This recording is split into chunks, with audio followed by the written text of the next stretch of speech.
For nearly half a century, one aircraft alone has dominated the skies. During those years, it has dropped more conventional bombs than any other airplane. With a maximum speed of 650 miles per hour, a range of over 8,000 miles, and capable of dropping 70,000 pounds of bombs, it is the most lethal bomber in the world. It can also deliver nuclear bombs, missiles, and precision-guided weapons. When a United States president wants to wield his big stick, he sends in the B-52s. When the United States wants to punish an enemy, we send the heavy bombers, and one of those is the B-52. The B-52 has now become a symbol of more than a bomber. It's a symbol of America's resolve. Using extraordinary archive film and color reenactments, Battle Stations enters the world of the B-52 Stratofortress.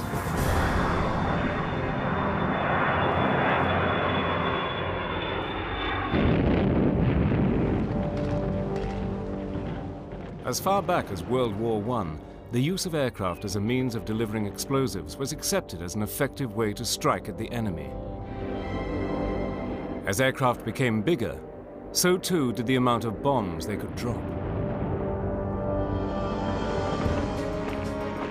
With the outbreak of World War II, Adolf Hitler unleashed his bombers, smashing enemy territory in advance of his armies. But as the tide of war changed, it was the Allies who used the bomber to its full destructive potential. With raids of 1,000 bomber aircraft at a time, Allied heavy bombers such as the British Lancaster and the American B-17 proved their superiority by pounding Nazi Germany into submission. Japan, too, was systematically destroyed by vast armadas of American B-29s. In early August 1945, 2 bombs were dropped that changed the face of war forever.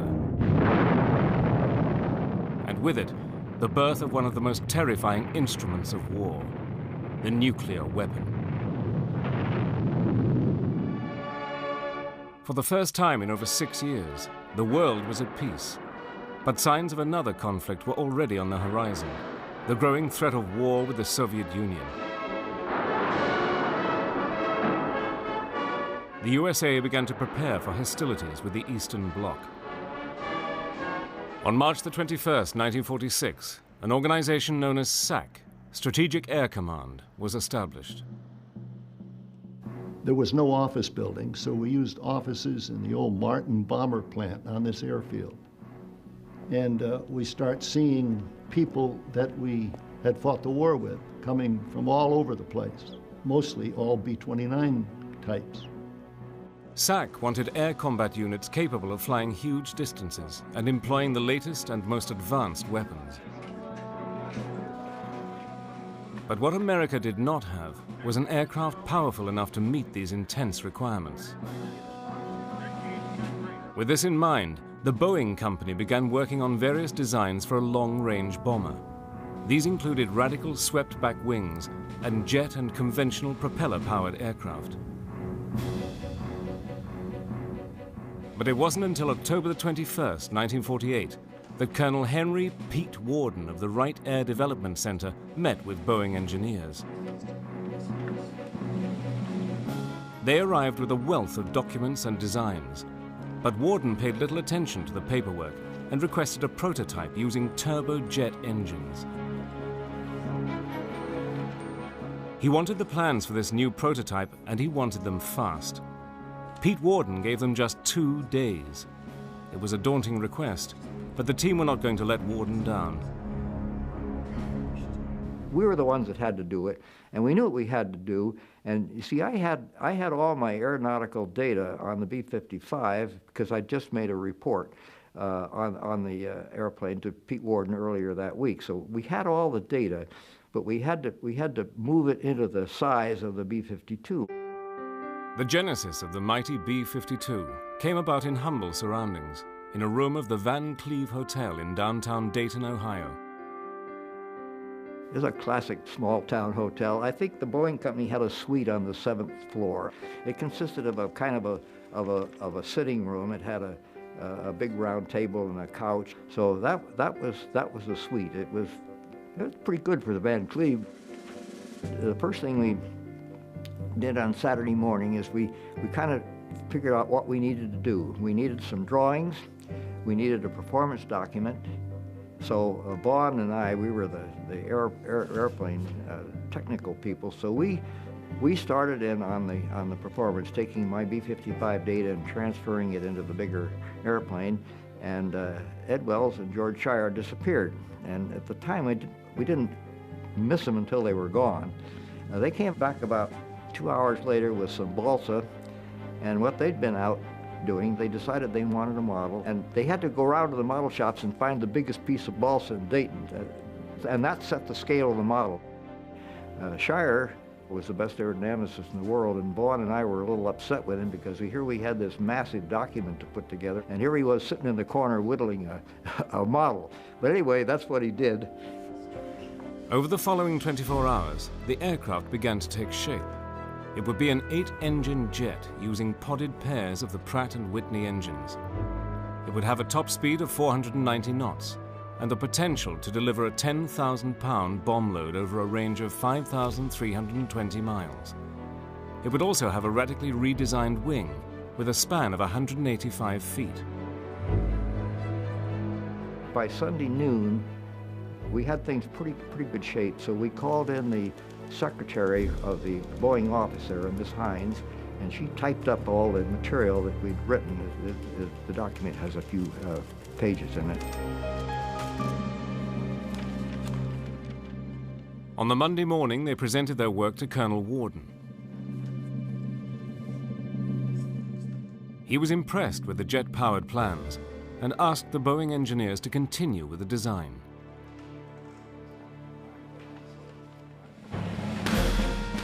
Endorsement of the aircraft didn't happen for another 3 months, but in January 1949, production started in Seattle. Over the following 2 years, Boeing worked and tested their new plane at a feverish pitch. Nowadays, they have what they call computational aerodynamics, and they can do it with a computer. But in those days, the wind tunnel was the way we did it. And that's why it took about a year of wind tunnel testing. That was mostly in figuring out how to put the engines on the wing. And the data turned out to be okay. On April the 15th, 1951, the B-52 was wheeled out. Called the YB-52, it was prepared for its maiden flight at the Boeing field. We knew we had a winner before we flew it. The first flight, on the airplane, I was really excited about that. It had taken 7 years from the initial United States Air Force request for a new bomber to get the B-52 on the runway. It didn't look like any other airplane, but I'd been deeply involved in the testing in the wind tunnel, and I knew it should fly, but when it finally took off, the flaps hanging down, the swept wing, and I was real happy to see it disappear over the horizon. Engines look normal. The test flight entailed checking out the airplane and checking out the systems. Now, like for instance, the control forces turned out to be many times greater than what they should have been. And so it took both of us to turn the airplane under certain conditions. All you have to do is fly upside down. Now we'll try. The flight lasted 2 hours, 51 minutes and ended with a perfect landing at Moses Lake. Feels like an airplane now. It was universally agreed that Boeing was onto a winner. Over the next 3 years, Boeing and the United States Air Force tested, developed, and refined the aircraft. Many improvements were made. One of the most noticeable was by the head of Strategic Air Command, General Curtis E. LeMay, that they changed the crew seating configuration. Now, the first airplane did not have the right cockpit on it. General LeMay decided he wanted a side-by-side cockpit. And we didn't have the time to hit the first airplane. So the first 3 or 4 airplanes that came off the line were B-52Ys, I think, and they had the tandem cockpit. Finally, in 1955, the new B-52 was revealed to the public and ready for active service. But the Soviet Union had by now developed its own atomic and hydrogen bombs, and America desperately needed a heavy bomber to strike back if necessary. Would the B-52 fit the role so urgently needed by Strategic Air Command?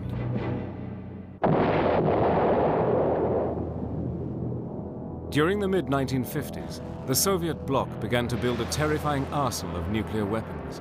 America was determined to provide a deterrent, to prevent the Soviet Union from ever using their bombs. This era of the Cold War now needed a strategy. We initiated and developed and planned and wrote the first nuclear war plan. It was a SAC war plan, but it became a national war plan. It was into this uncertain and highly charged environment that the B-52 came into service with the Strategic Air Command. Early B-52s had a 6-man crew, on the upper flight deck with a pilot, co-pilot, and electronic warfare officer. On the lower deck were the radar navigator bombardier and navigator. In the rear of the aircraft was the tail gunner. Crammed throughout the wings and fuselage were the fuel tanks. And along the lower fuselage were the massive bomb bays. For some of these elite crews that SAC had selected, it was the first time they'd ever seen a B-52. When I walked around a B-52, and I thought, wow, this is really cool. And then I look at the skin on this B-52 and it's all wrinkled, kind of like mine, and I thought, this thing can't fly. This is not going to be good. You cannot be serious. You cannot be serious. So I was not a happy camper, eh?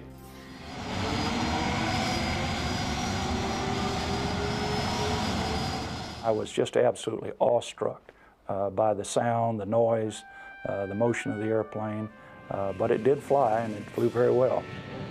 It took a lot of strength and very fatiguing. Imagine yourself told to drive a big 18-wheeler Mack truck down the highway. Not only down the highway, but into the neighborhood and around the corner and back it up. And that's what a B-52 feels like in comparison, say, to an F-4 fighter, which is like driving a Lamborghini. You put the throttle forward on all 8 engines. The entire airplane shakes. You have this noise, and it's sitting there on the end of the runway. Everything's vibrating. You know, it's almost like a sprinter ready to take off. And then you get moving, and it slowly starts accelerating, and then gets a little faster, and a little faster, and a little faster. And then you have about a 12,000-foot runway, and you finally take off, and you lumber up, nose down, you climb until you reach your altitude and go on. But the first time, it's really an exhilarating experience.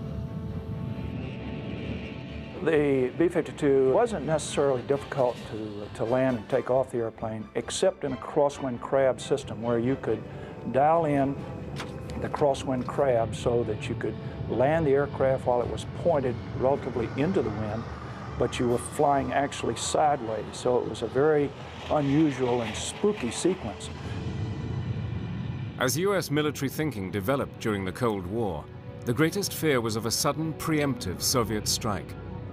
So SAC ensured that 12 B-52s, fully armed with nuclear weapons, were airborne 24 hours per day, 365 days per year. The plan was known as Chrome Dome.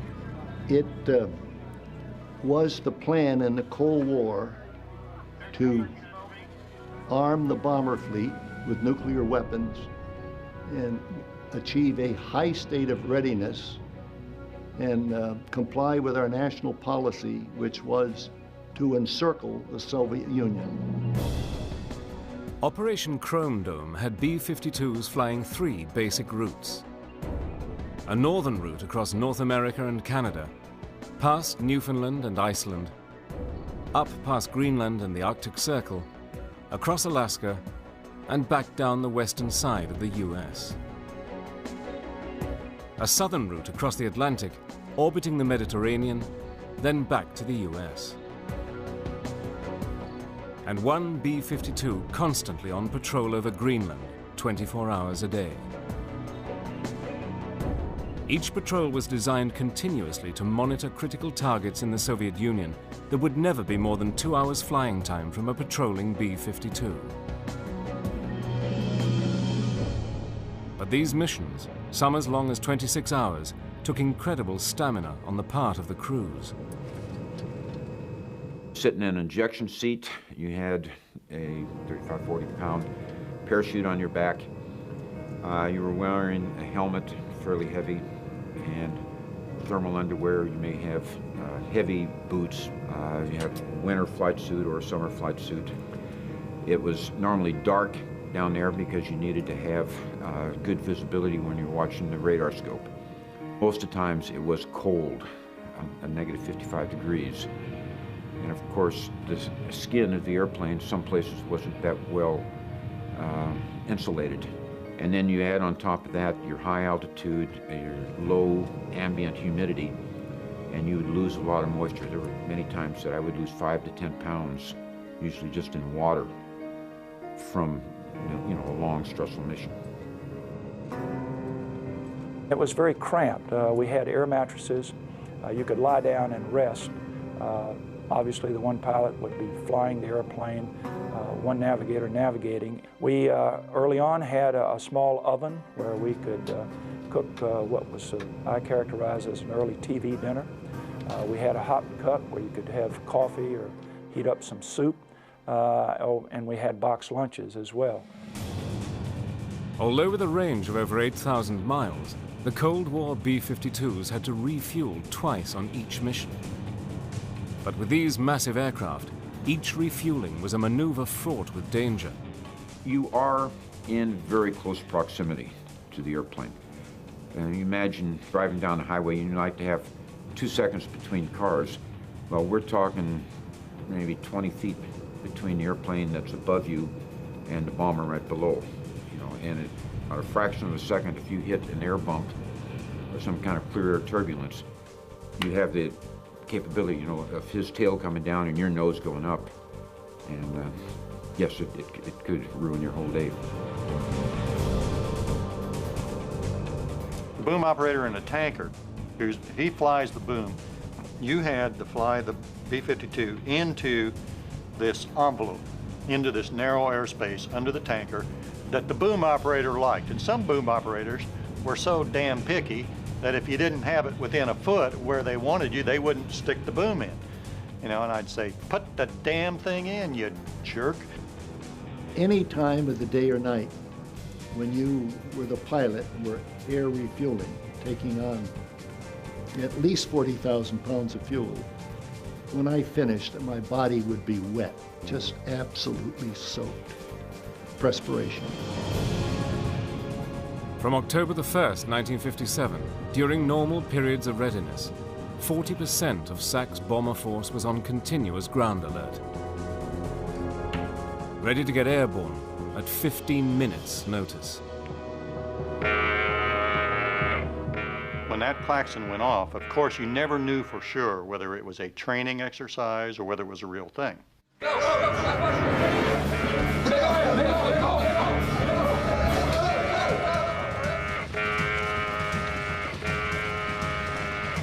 Somebody fumbles over to the wall, finds the light switch, turns it on, jump into your flight suit, get that on, get your boot on, grab your parka or whatever else you need, depending on where in the world you are, and then you run like mad out to the airplane. And then the heart starts beating and the adrenaline starts, because you don't know what's going to happen. And the next message may be the, call to go to war. Despite the hardships and training, the reason why the crew's alertness was so vital was that every B-52 was armed with up to 4 thermonuclear weapons. Each warhead was more than 1,700 times more powerful than those dropped on Japan. And if they were needed, then only the president could order them in.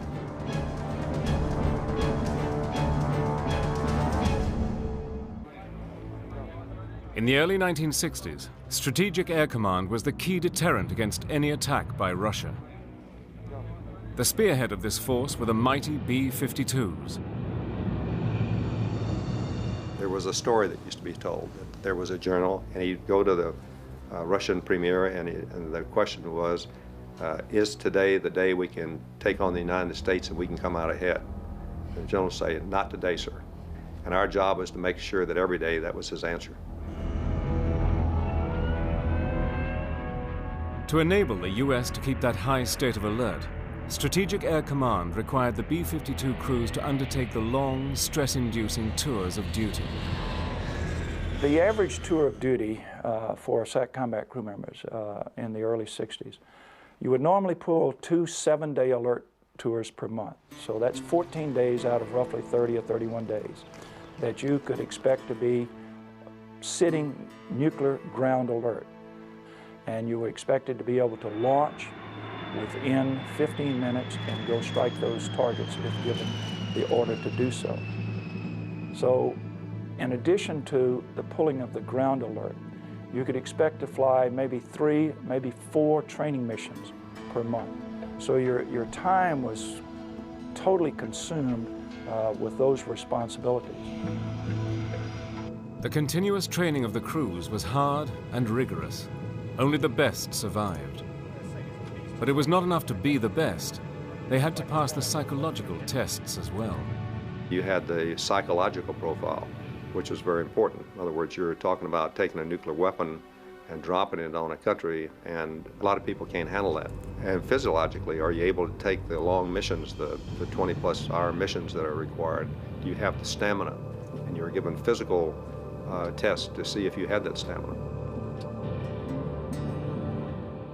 The training required everyone to do their job, not just the crew, but the maintenance people and all the support people, even the people that made the lunches. Everyone had to do their job to keep the fleet in the air when it was needed. The driving force behind this quest for a state of excellence was General Curtis E. LeMay. He was the big daddy. He was the one that started SAC. And of course the impression that he conveyed was that there's nobody tougher than Curtis E. LeMay. First of all, a brilliant person to have in the concept he had, and he knew what his mission was. There were moments that he was a loving father. He had times that he could show compassion, but on the outside he was just a rough, gruff son of a bitch, I guess. But should an attack be launched against America, a series of defensive steps were put into action. Incoming missiles or bombers would be picked up by the early warning radar tracking stations. Once verified, the alert that the U.S. was under attack was passed on to Strategic Air Command HQ in Omaha, Nebraska. They would put the entire B-52 fleet on alert and scramble the planes.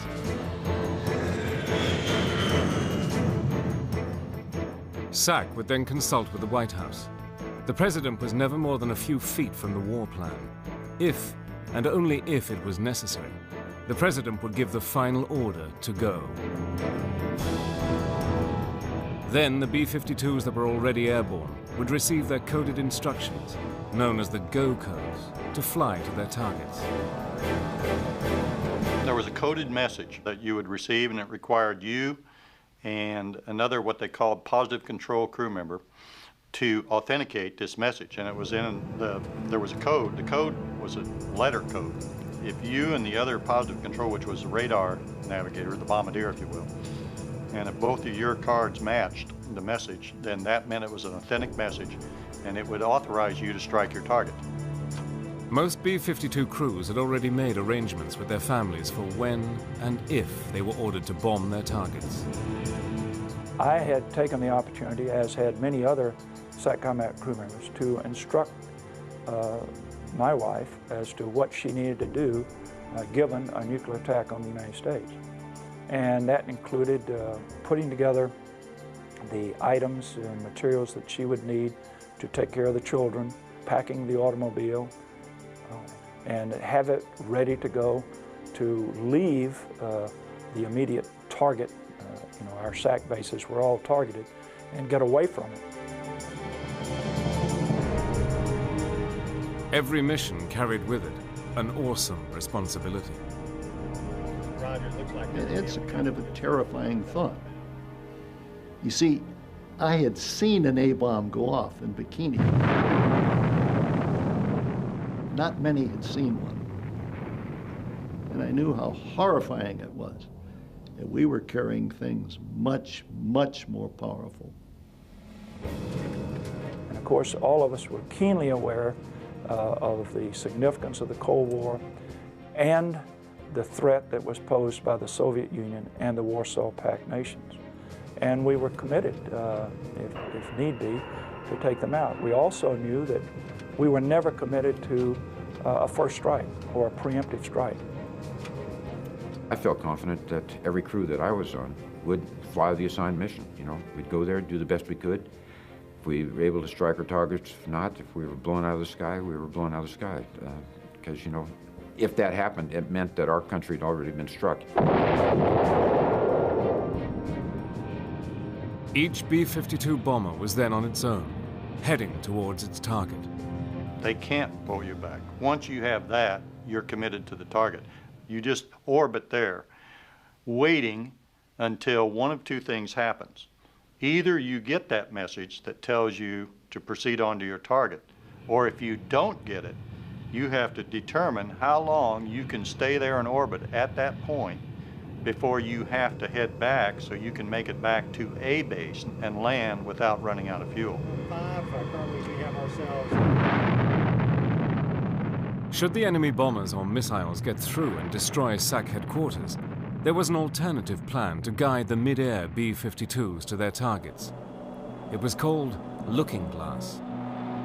We also had the Looking Glass, the SAC Airborne Command Post, which flew continuously from February 1961 until 1991 with a SAC general officer on board with a full battle staff. Those were 8.5-hour missions. They flew 3 missions a day.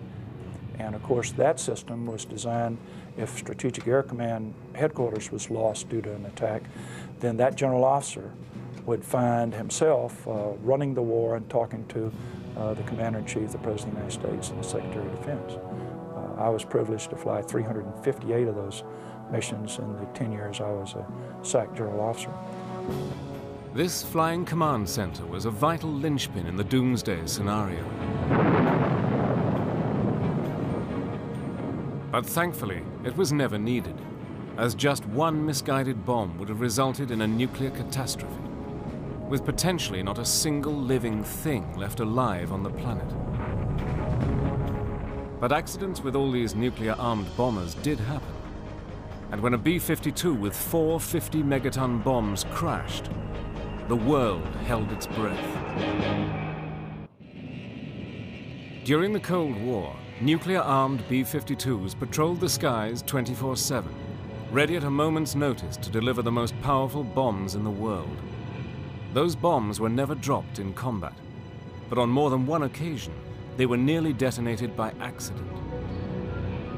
On January the 17th, 1966, a B-52 on regular Mediterranean patrol was refueling at 30,500 feet over the coast of Spain. We had a mid-air collision over Spain between a B-52 and a KC-135 jet tanker.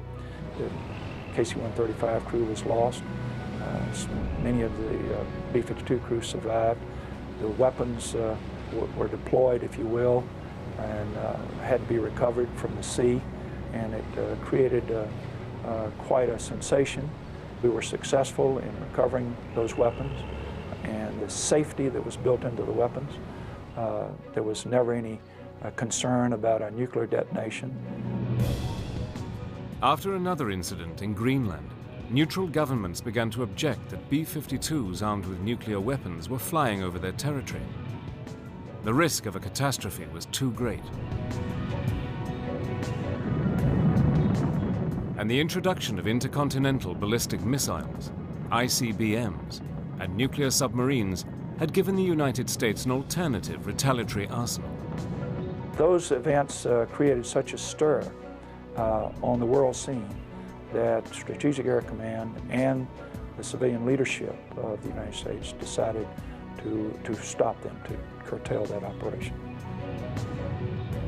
In September 1968, the air alert system of Chrome Dome was decommissioned. For the men who had flown those missions, the B-52 had fulfilled its role as a world peacekeeper.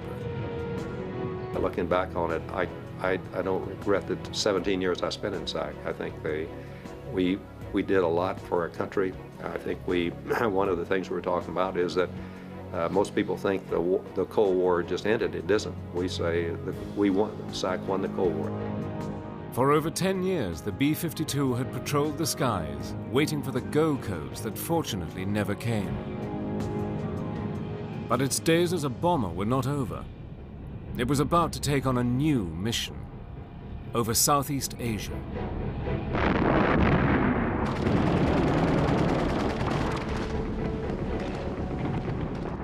When Southeast Asia came about, and there was a need to deliver large firepower, that is, conventional ordnance, iron bombs as we refer to them, the Air Force looked around, and the best delivery platform they had was in fact the B-52.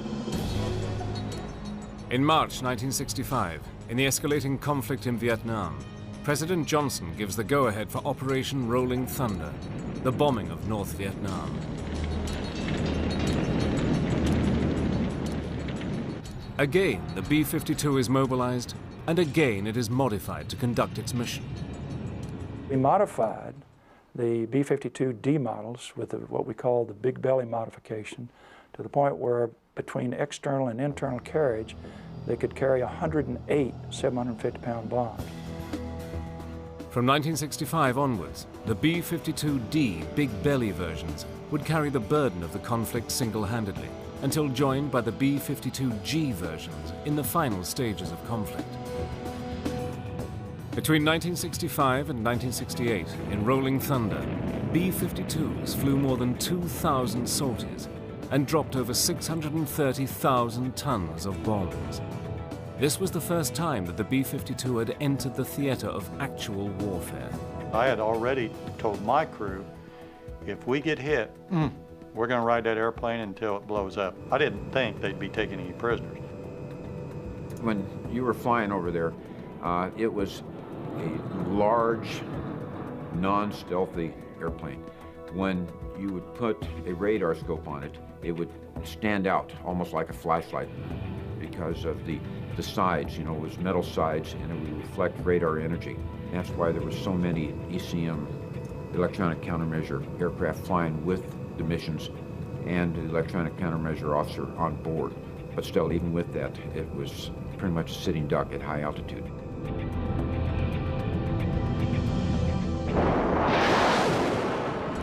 Apart from SAMs, surface-to-air missiles, the B-52s had to face the Russian-built MiG-21 fighters.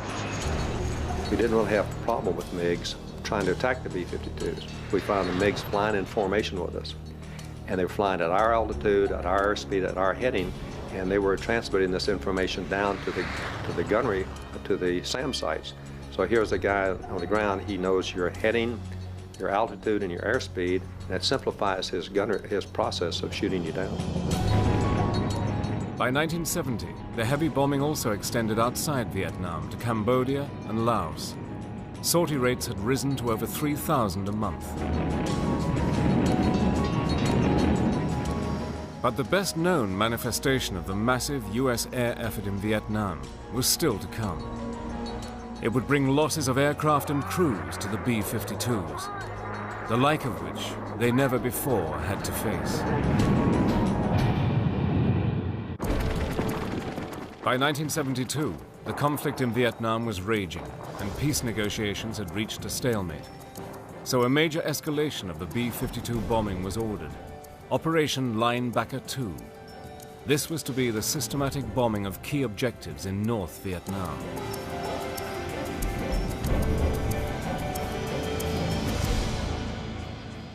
So December 15th, we got the alerting order, Linebacker 2, and for security, nobody was allowed to go off base or make off base phone calls. And so we were told to prepare for a 3-day maximum effort mission with the possibility of extended indefinitely. And at that time, we were told the targets would be Hanoi. Normally, when you briefed, you had a cell, 3 B-52s, 18 people, and usually they were talking to each other and the briefer's trying to brief, and nobody pays any attention to him because it's the same briefing every day. And we go in this room, the room's packed with crew members. And this briefer could have spoken without a microphone, in a whisper, and everybody in the room would have heard every word he said. It was so quiet in that place. The thing I remember is looking around and I thought, you know, some of us probably aren't going to be alive. Some of us are going to be dead in 4 or 5 hours. We're not coming back. 3 days into the operation, on the evening of December the 20th, John Ewell's B-52 was making its bombing run over Hanoi when it came under attack by SAM missiles. To see these lights, these little spots of light, and then as they came up through the undercast, you could see the rocket plume of the engine of the surface-to-air missiles. And there were a lot of surface-to-air missiles coming up, a lot. Check left, check left. I got it. E-Dub, are you targeting anything? We've got something off the nose. Just about 5 seconds before bombs away. And I looked out and there's this, I could just see this huge SAM right off the nose of the airplane. I thought, get above us before you detonate. On watch. Check left, check left, check left. I got it, I got it, I got it. We got a SAM tracking up off the nose. It looks like it's going to detonate above us. Okay, looks like it blew in part of your windscreen there. The next thing I knew, the airplane was in a 30-degree bank. All the windscreens were completely shattered, but intact. And half the red lights in the cockpit were on. So I thought, well, I'm going to try to level the wings, but probably won't be able to. Out on the left wing, I see fire. I look out there, and my number 3 and 4 engines are on fire. And just as I'm looking at that fire light, the second SAM hits the airplane. Another one coming up off the nose. Obviously put a pretty big hole in the crew compartment because we had explosive decompression. We lost our pressurization. And the noise was deafening. It was just like you were standing next to a train that was going by on a track at 80 miles an hour. Just deafening noise. Now I look out and the engines aren't just on fire, now the wing's on fire. I'm trying to decide, do we stay with the airplane until that wing stands? So I thought, I better get the crew out. And the way I did that is there's an emergency bailout light in front of each crew member, and you have a guarded switch which the pilot can activate, and when you hit that switch, it turns that red light on in front of each crew member, and that means eject. It's a kick in the butt when that thing fires, and I thought, this is not a good day. John Ewell was captured by the North Vietnamese and taken to the infamous Hanoi prison camp, nicknamed the Hanoi Hilton. After 3 days of solitary confinement, Ewell was on the receiving end of a B-52 bombing raid. And I can remember being huddled back in the corner of that cell with my fingers in my ears as deep as I could get them, and I just knew my eardrums were going to rupture. And the plasters falling down from the ceiling in the cell, and there are wooden shutters over the bars on the door, and they're like they're made out of cardboard. They're flapping back and forth from the concussion from these bombs. And I'm sitting there thinking, 3 nights ago, I was up there dropping those bombs. The way I'm going to check out is being bombed by my buddies who I was up there bombing with 3 nights ago. Isn't that ironic? December the 20th was the most intense night of Operation Linebacker. 6 B-52s were destroyed, and 17 airmen lost their lives. After 93 days of captivity, John Ewell was finally released. But for him, his savior was the B-52. That B-52 was such a sturdy airplane, such a tough bird, that it took 2 direct SAM hits, and I was in it for at least 50 or 60 seconds trying to decide whether to bail out or stay with it, and all my crew got out. Everybody survived. During Linebacker 2, the B-52s flew over 700 sorties in North Vietnam. They kept up the most sustained heavy bombing of the war, dropping over 15,000 tons of ordnance. They destroyed 1,600 military installations, 10 airfields, 500 railway tracks, 3 million gallons of petroleum, and 80% of all electrical power. But for the SAC crews, a high price was paid to complete that objective. Over the 11 days of the operation, 15 B-52s were shot down by SAM missiles. Of the 92 crew aboard these planes, 61 went down over North Vietnam. Roughly half were killed and half were taken prisoner. Hanoi could not take a further battering, and a ceasefire was signed. In March 1973, the last American troops left Vietnam.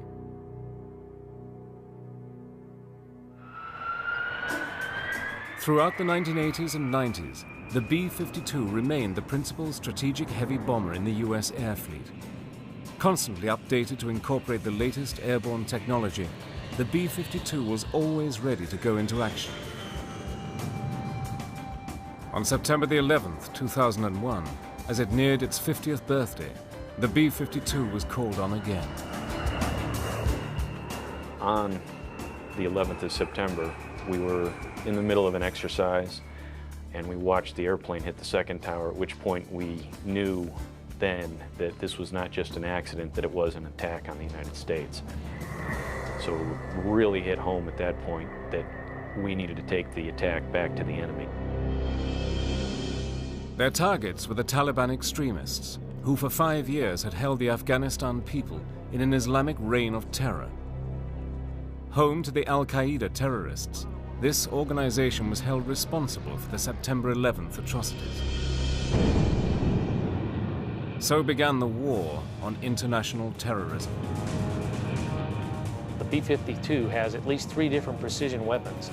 Those bombs can drop within 40 feet or 13 meters, but we have seen in actual combat that we're actually beating that by a long margin. On the 10th of November this past year, we had an Air Force staff sergeant on horseback in Afghanistan who was under attack. He made a mayday call. Much to his luck that day, a B-52 orbiting close by was able to direct himself in that direction, and within 8 minutes of being contacted, we laid down 16 of these wind-corrected munition dispensers, killing about 250 to 300 of the advancing troops, allowing him and his Northern Alliance teammates to escape to fight another day. The mere sight of a B-52 overhead sending a signal to those on the ground that we're here to stay, we're watching, and we're not going to abandon you. For nearly half a century, the extraordinary B-52 has been at the forefront of US policy in the air. The remarkable range of the aircraft means that from bases in the US, it can strike at targets anywhere in the world. What a bargain we got as taxpayers. And I don't know of very many airplanes that have been around still flying since 1952. Current projections are that the B-52 has a combat life until 2045. Almost 100 years of active service. No other bomber in history comes close to this record. I believe it will probably be the most famous airplane ever, and certainly one with perhaps the longest longevity of any combat airplane that we've ever had in the inventory. Started in the 40s, 50s, 60s, 70s, 80s, 90s, and now the 2000s. So the original designers, give them an attaboy for me because they did a very good job.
Well, I was flying F-86s, and halfway through the F-86 program, found out that some of us were going to be going to the Strategic Air Command and the B-52s.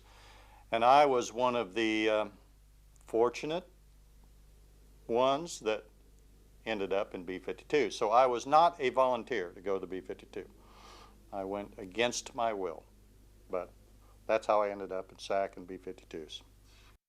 And again, the way I looked at it was, I said, okay, look, for the last 4 or 5 years, you've been doing something that you would have paid the Air Force to do. If they didn't have to pay you, you would have paid them.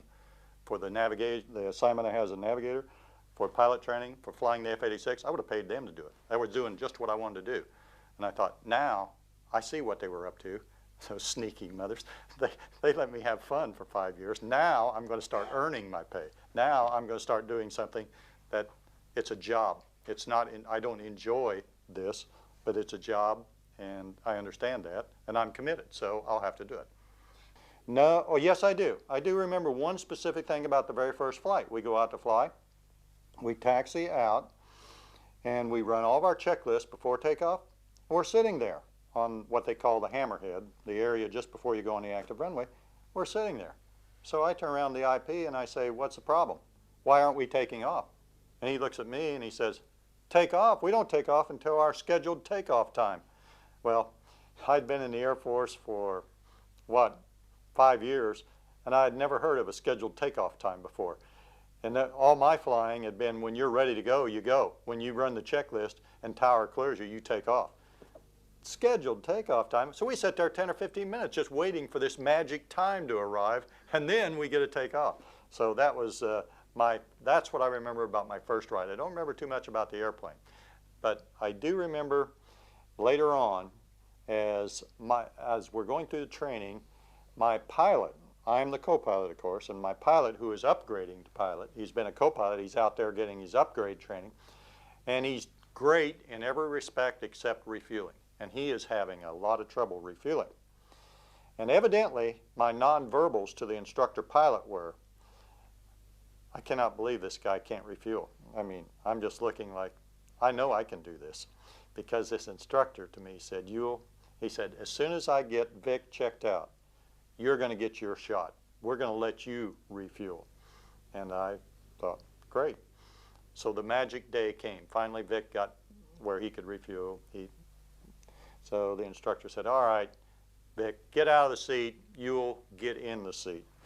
And I should have known bad things were going to happen because this IP seemed so happy about that I was going to get in the seat. So I get in there, and I'll tell you what a nice guy I am. I thought, well, I don't want Vic to feel real bad about his co-pilot driving right in there and hooking up and refueling. And I thought, so what I'll do is make it look like I'm having a little trouble back here before I go in and hook up. Because I'm thinking, this is straight and level in trail. Now in F-86s, I mean, when you flew in trail, you were usually chasing the guy. You were on your back. You were climbing. You were doing everything. So, and it wasn't that tough to stay in when you're flying in trail. And I thought that tanker's on autopilot. He's maintaining a constant heading, airspeed, everything else. Should be absolutely no problem. I end up almost wingtip to wingtip behind that airplane. I go from supreme confidence in a period of probably 3 or 4 minutes. I am so confident that I can drive in and hook up.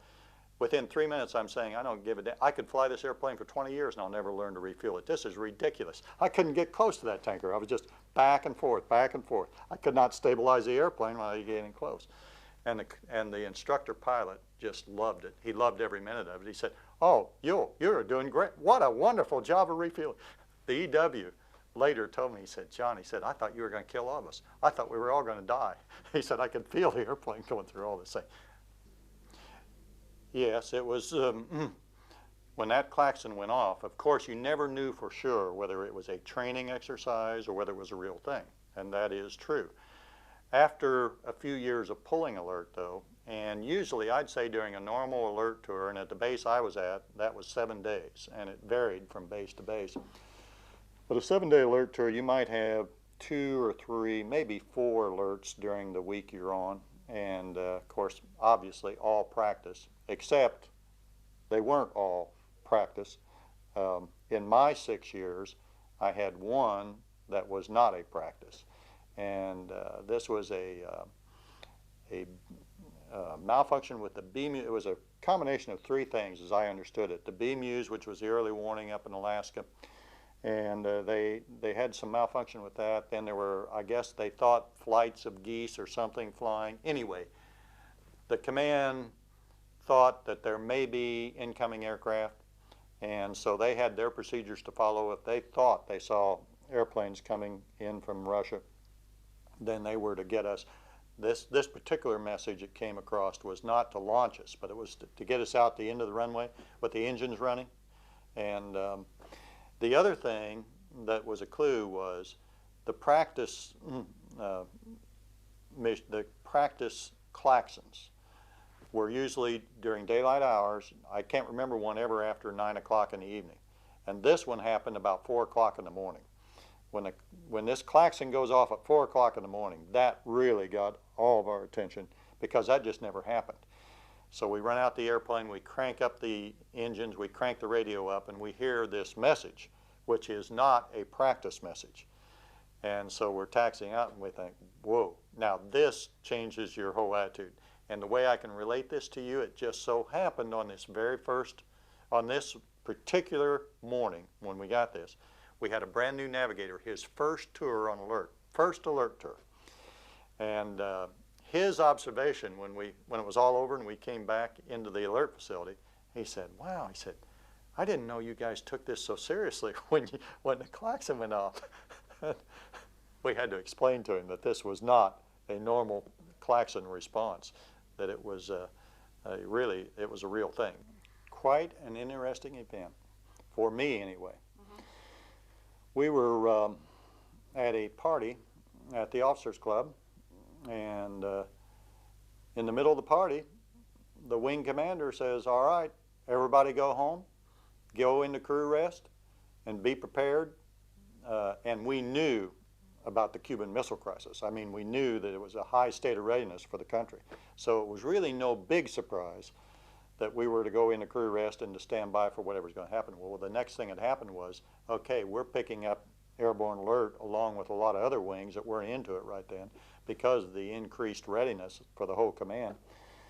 So we take off, I think the second day of the missile crisis. We're airborne on our way on a airborne alert, Chrome Dome. And I'm a co-pilot at this time. And it's about, I'd say 2 or 3 o'clock in the morning, out over the Atlantic on the way to Spain to hit the tankers. And the pilot's asleep, I'm up front, and all at once I see a real bright light out in front of the airplane. And we're out over the middle of the Atlantic, and the sky's starting to turn bright. And I thought, oh my God, somebody is dropping nukes. They've already started to drop nuclear weapons somewhere. And those must be, the Russians must be hitting our bases in Spain. That's what I thought I saw. And I get on a radio and I call the number 2 guy. We usually flew in 2-ship cells. I called number 2 and I said, and I think the co-pilot, or no, the pilot was awake. Anyway, I call him, I say, do you see what I see out in front? And he said, yes, I do. And I said, have you heard anything on the radio? Because we should have been getting a message saying, strike your targets. And he said, I haven't heard a thing. And about that time, through this undercast comes a full moon. It was a full moon. But it was undercast below us, and all I could see was this light. I had never felt so relieved in my life when I saw that it was a moon. I'll tell you, I was terrified. I was terrified when I saw that moon before I knew it was a moon, and that sky lighting up when it shouldn't have been lighting up. I just knew that World War III had kicked off. You know, I don't remember, except for the Cuban Missile Crisis, that was very stressful. But the rest of the time, even on the airborne alerts, I don't remember it being that stressful, except, like say, night refueling sometimes if you were in weather and having to get to fuel at night, and landing at night and weather maybe a problem. Other than that, I didn't sense it so much, but I did sense it years later in my civilian job. And when I worked for the United Way, and we'd have a campaign, and there was a dollar goal set, and at the end of the at the last week of the campaign trying to reach this dollar goal, and everybody, all my coworkers would be so stressed out.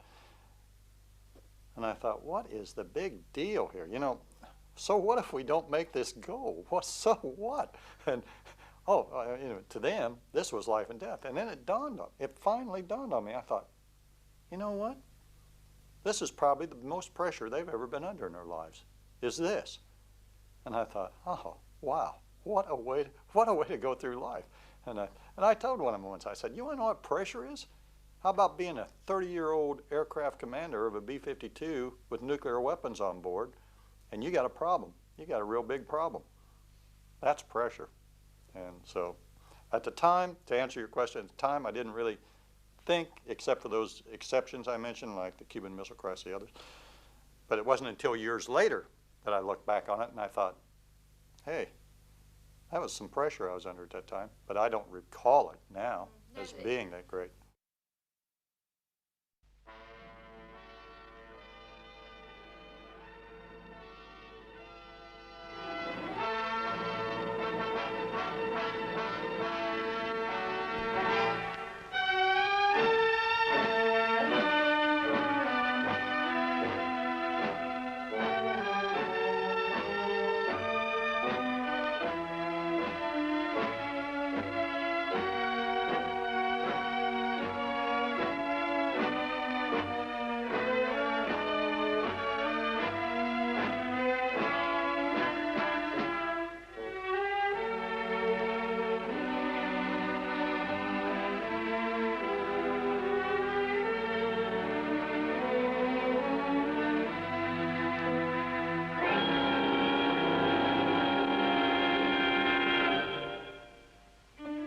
The city is awake and headed for work. Most of the occupants of these cars know that when 5 o'clock rolls around, they can head for home. Most of them. But a few, like the man in this car, will have to work a little longer. Maybe by noon tomorrow his job will be done. Maybe. But no one, especially him, will lay bets on that. And he wouldn't have it any other way.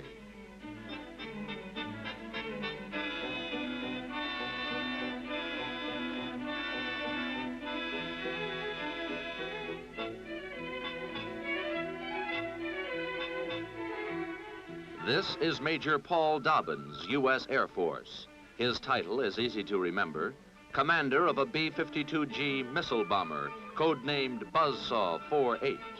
His job is to keep the peace. That's all, just keep the peace. He and the other 260,000 men of the Strategic Air Command, along with other members of the U.S. Armed Forces. But they don't think of it as just a job. To them, peace is their profession. Their B-52s represent a shield behind which a nation may work, pray, and sleep undisturbed. To ensure peace, SAC keeps in fighting trim, making sure it remains too tough to tackle. Airplanes get their pre-flight checks. Now the crew of Buzzsaw 48 joins other crews for this mission at a pre-takeoff briefing. Last-minute changes in weather, air routes, and even world politics could affect their flight plans. Each crewman has known all other details concerning the mission since crew briefings yesterday. These men are preparing for a mission unique in military history. The bombers they man will be an airborne force that will patrol the skies for 24 hours. In their bomb bays and under their wings will be more potential destructive power than that expended in all wars fought since time began. A force poised and alert, ready to leap into action at the first warning that an enemy's missiles or bombers are on the way. These are the men and weapons that will help shield the free world for many more years, along with SAC's mighty missile force. But man is the vital element. Man has judgment, something a missile lacks. Once fired, missiles cannot be shifted to other targets or called back. But no deadlier combination can now be found than the manned bomber married with the missile.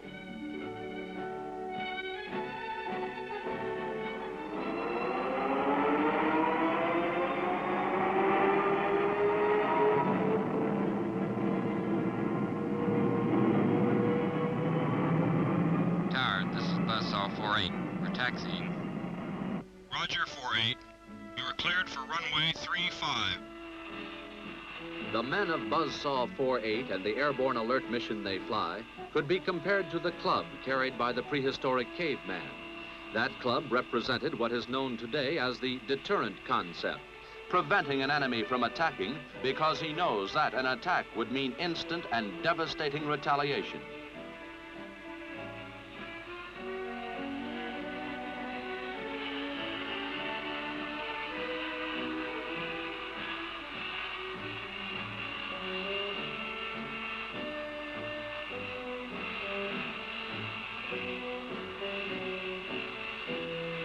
Tower, this is Buzzsaw 48. We're ready for takeoff. Roger, 48. You are cleared for takeoff.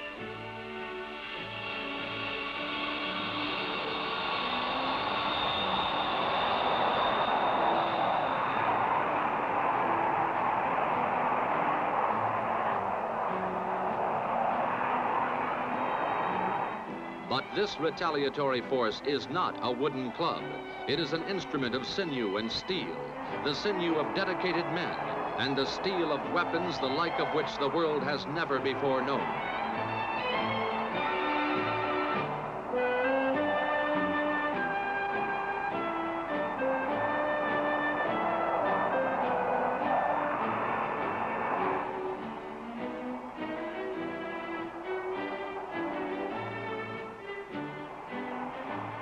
Now the mission begins.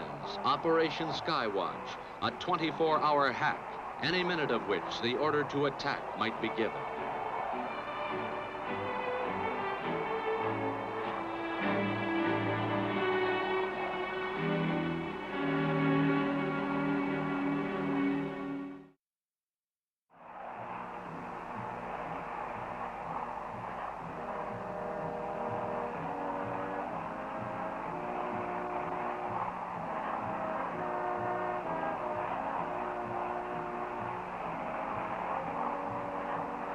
With 14 hours of its mission completed, Buzzsaw 48 is winding up refueling and preparing for 10 more hours in the air.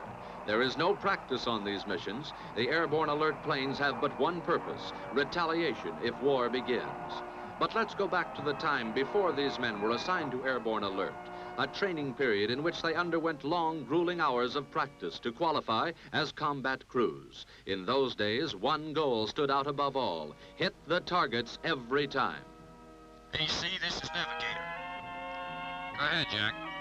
The heading to the IP is 110 degrees. The IP, Air Force jargon for initial point, the point where the bomb run begins. Major Dobbin's bomber will hit its IP shortly after dawn. But before that, it will theoretically wipe out two widely separated targets with its missiles before making a simulated bomb run on a third, target Delta. Practice targets chosen for the training missions are based on the similarity of radar pattern reflections given off by actual targets that would be hit in case of aggression.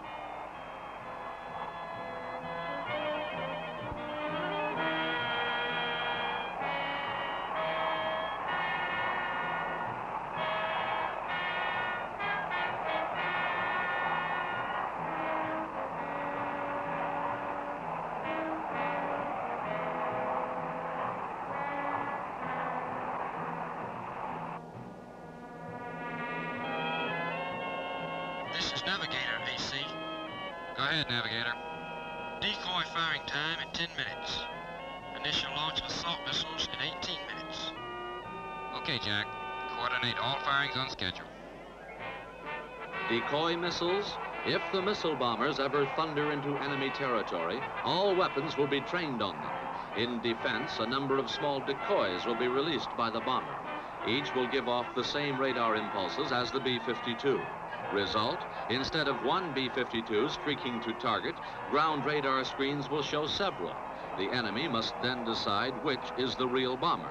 By the time he decided, the targets would be in ruins.